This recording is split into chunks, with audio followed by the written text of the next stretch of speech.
আসসালামু আলাইকুম। আজকের রেসিপি দই চিকেন।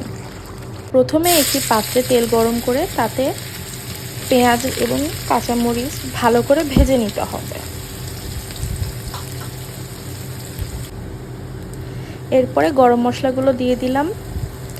ভালো করে ভেজে নেওয়ার পরে আদা বাটা এবং রসুন বাটা দিয়ে ভালো করে কষিয়ে নিতে হবে।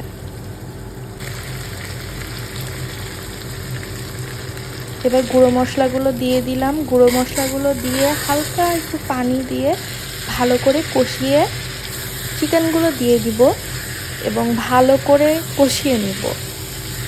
চিকেনগুলো ভালো করে কষানো খুব বেশি জরুরি, কারণ ব্রয়লার চিকেনের ভিতরে একটু গন্ধ থাকে, সেজন্য।